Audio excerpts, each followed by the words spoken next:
मेरा नाम फैज़ान नज़ीर है। कश्मीर के अंदर कुछ समय पहले आज से एक केस की बात की गई थी, एक साइबर स्कैम के बारे में बात की गई थी जिसमें लगभग 20 से ज़्यादा लड़के अरेस्ट भी किए गए थे। उस केस को आप हेड कर रहे हैं एज देयर रिप्रेजेंटेटिव। यस। उसके बारे में थोड़ी सी अपडेट लेना चाहेंगे, अभी क्या अपडेट है उस केस में, कहाँ पहुँचा वो केस? तो फर्स्ट ऑफ ऑल मैं इस चीज़ को क्लैरिफाई करूँगा कि ये बात सही है कि जनवरी के महीने में अराउंड मिडनाइट ऑफ 12-13 जनवरी इसमें एक साइबर क्राइम एक एलिगेशन की गई थी साइबर पुलिस के द्वारा कि कुछ लड़के हैं जो ऐसा क्राइम कमिट करते हैं, लोगों के कंप्यूटर्स इन्फेक्ट करते हैं and they steal their resources and money. And I was approached by one of the accused companies, YSS Microtechnologies, through its director Shahid Nazir Shah, and I have been representing him and his employees. So जैसे ये case हुआ तो I was hired to get these persons out on bail, and इंशाल्लाह उसमें हमें within 10 days we were able to get them out. And उसके बाद there were significant anticipatory bails as well, जो कि हमें सेशंस कोर्ट ने भी हमें ग्रांट की थी. हमारा जो बेसिक थ्रस्ट था इस पूरे केस का और हमारे आर्गुमेंट्स का, जो हमारा मेन स्टे था वो ये था कि we were not challenging the authority of the police to register FIR. We were not challenging the authority of the police to investigate. They are within their powers to investigate any cognizable offence, मगर उसके बाद they have to proceed further. FIR is nothing, just a first information report. उसके बाद उनको investigation करनी है. सो क्या आज तक उनके पास कोई विक्टिम डिटेल आई थी? क्या उनके पास कोई क्रेडिबल इन्फॉर्मेशन थी कि कोई लोकस था जिसके बेसिस पे उन्होंने इन्वेस्टिगेशन चालू करी? क्या उनके पास कोई क्रेडिबल इन्फॉर्मेशन थी कि इन लोगों ने सो एंड सो ड्यूरेशन में सो एंड सो रिसोर्सेज के ज़रिए, अगर मैं उसको एक शॉर्ट टर्म में बताऊँ, कोई मोडस ऑपरेंडी आपके पास क्लियर डिफाइंड था जिसके ज़रिए आपको पता चला कि हाँ इस तरीके से क्राइम कमिट करते थे? तो वो चीज़ें उस टाइम पे और इवन करंटली इन्वेस्टिगेशन टीम के पास अवेलेबल नहीं थी. इनफैक्ट ये इन्वेस्टिगेशन टीम में बाद में सिट भी इंस्टीट्यूट करी गई.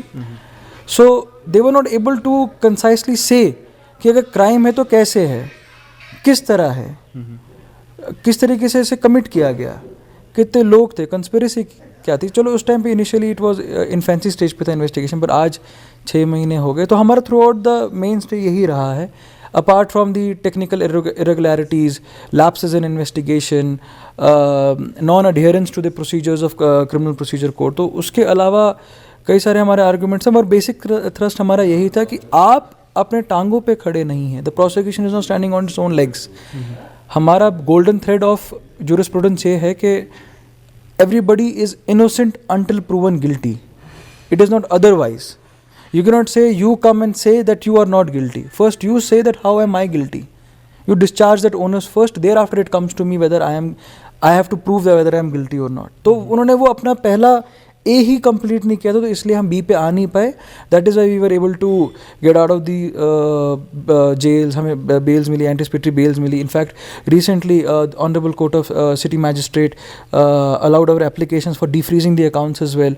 So we had considerable success in this case, in this particular FIR, and I believe a huge part of it goes to the complete lack of adherence to investigating procedures and certain non-compliances, and importantly कि उनके पास basis ही नहीं था proceed करने का. I am not challenging there authority, मैं कह रहा हूँ उनके पास मुद्दा ही नहीं था आगे बढ़ने का.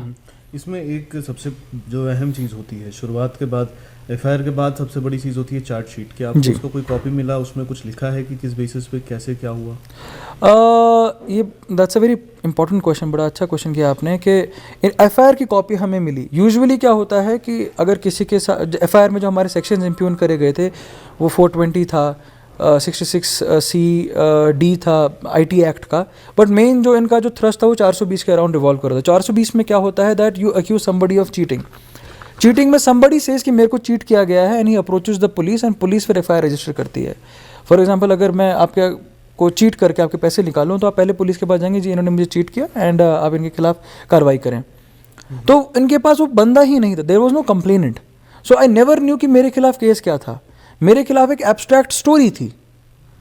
जो मेरे क्लाइंट्स हैं, I can not speak of the other organisation जो इसमें इन्वॉल्व हैं, but I can speak on behalf of my client YSS Microtechnologies. उनके खिलाफ एक एब्स्ट्रैक्ट स्टोरी थी और उसके अलावा कुछ नहीं था. हाँ जी आपने चीट किया, कैसे किया ये नहीं पता, कब किया ये नहीं पता, किसने किया ये नहीं पता, किसको किया ये नहीं पता. चलो आप इन्वेस्टिगेशन तब कर सकते थे.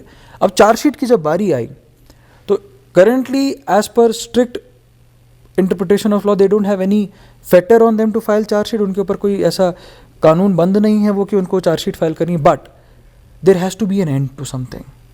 कि अगर 6 महीने हो गए और आप एक लकीर के आगे 1 सेंटीमीटर नहीं बढ़ पाए, आप स्टैग्नेट होगी आपकी investigation, it has reached a dead end. So एक अक्यूज की तलवार मेरी गर्दन पे कब तक लटकती रहेगी? That is a question that SIT has to answer. Till what time they can drag me in this investigation and keep a fetter on me कि मैं एक अक्यूज्ड हूँ.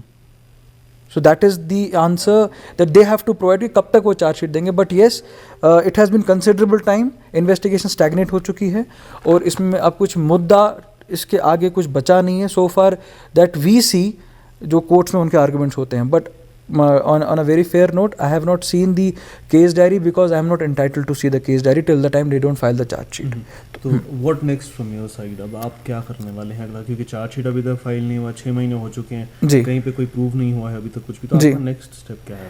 नेक्स्ट स्टेप अभी हम इसके we are exploiting our legal options कि हमें next step क्या करना चाहिए. So we are trying to see whatever legal options and remedies are. So far we are accused, trial has not started. तो हमारे पास अभी मुकदमा ही नहीं चालू हुआ. तो अभी हमें वो देखना है कि किस तरीके से हम, अगर ये स्टैग्नेट हो चुकी है तो हम इसको यहीं पे ही निप इट एट द बड करें.